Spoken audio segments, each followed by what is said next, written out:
Isiah Thomas decided to call out Michael Jordan, and Stephen A. Smith, he's not having it, so he responded. So make sure to watch this clip, then I'm gonna come back with my commentary. Thomas says he wants a public apology from the one and only Michael Jordan for calling him a quote, hole, end quote, on the docuseries The Last Dance. Isiah Thomas reaffirmed that he is not planning to forgive Jordan anytime soon. Where is your relationship at today? And is that salvageable? Dude, no. Not salvageable. No. This dude got on national television, international television, and called me an asshole. Somebody who's been really good to him. And until he apologizes on international television, ain't no conversation. You can't apologize and have a private dinner when you done embarrass me publicly. If you didn't mean it, say it publicly. Now, if you meant it, let it stand. I'm good with that. Isiah Thomas is a friend. I love him dearly. Always have, always will. We go back decades. I got a lot of love for my brother Michael Jordan as well. So I'm down the middle on this, simply giving you the facts as I know them to be. Michael Jordan doesn't give a damn. He doesn't care if he ever speaks to Isiah Thomas in life again. He's not fond of him. Period.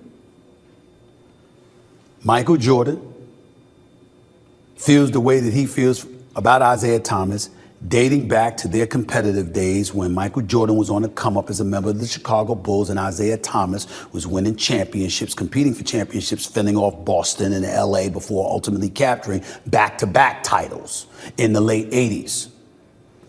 Jordan has never, nor will ever, get over it.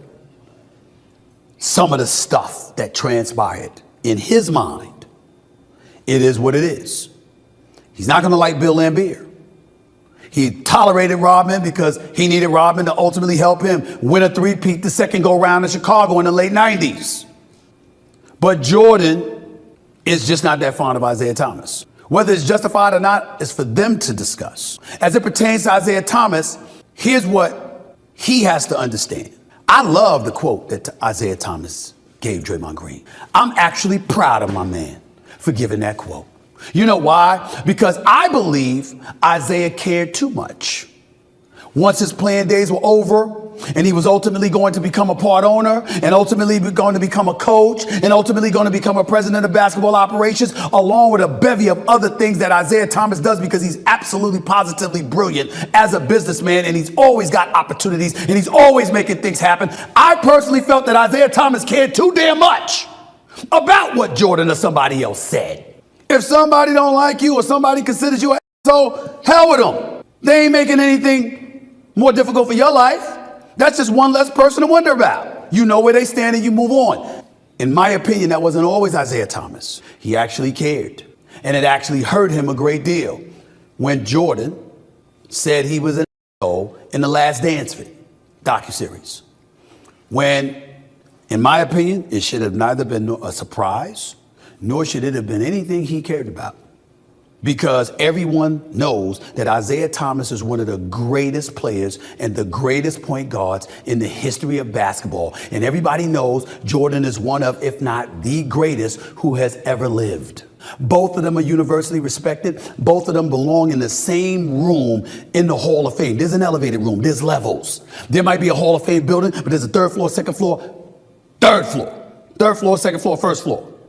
And the highest floor that Michael Jordan would be in, that LeBron James would be in, that Kobe Bryant would be in, that Shaquille O'Neal would be in, that Kareem Abdul-Jabbar would be in, that Tim Duncan would be in, that Larry Bird would be in, that Magic Johnson would be in, Isiah Thomas would be in it too. We all know that Isiah Thomas should have been on the original Dream Team. We all know that politics played a significant role in keeping Isiah Thomas, was the only role that kept Isiah Thomas off the team. We know good and damn well that as great as John Stockton is, and as much of a Hall of Fame player he is, he had no business being on that team ahead of Isiah Thomas, and damn sure no Christian Laettner, who was the College Player of the Year coming into the pros. He certainly didn't belong on a team ahead of Isiah Thomas. Politics kept Isiah Thomas off of the original Dream Team, which is the greatest team ever assembled in the history of basketball. Politics. What role Jordan played in that? Don't know. What role Scottie Pippen or Karl Malone played in it? Don't know. Was it wrong what happened to Isiah Thomas? Yes. But there's no crime against people not liking other people. There's no crime against that. Michael Jordan has personally told me that Isiah Thomas is the second greatest point guard in the history of basketball behind Irvin Magic Johnson. He has always felt that way, and he will never change.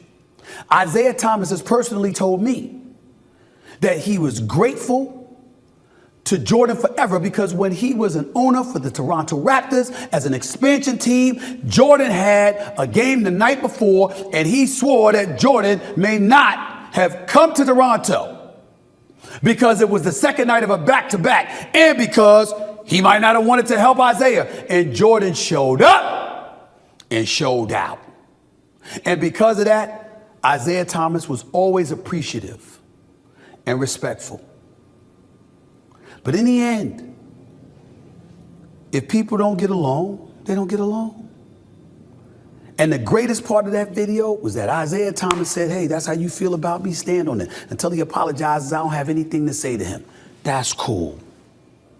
That's exactly how he should have felt from day one. Because that's how Jordan feels. Until he doesn't. That's just the way it is. Lesson for all of us. Don't spend energy wasted on somebody who don't give a damn about you. Learn not to give a damn about them. Quick, fast, and in a hurry. The stress that gets alleviated is quite significant. So Stephen A. Smith is saying that Isiah Thomas, he needs to let it go because it's been around 30 years now. And Isiah is saying that MJ blocked him from the Olympic team. And he also said that MJ called him an a-hole and he won't let it go. And Stephen A. Smith, he keeps saying that you need to let this go because Michael Jordan, the way he is, he will never apologize. That's not the person who is. And this beef between MJ and Isiah Thomas is like 15 Ja Rule. It will never stop because Isiah Thomas, he wants MJ to say, I'm sorry on a public platform. And MJ, he will not do it. Like this video, subscribe, and watch next videos. I got for y'all.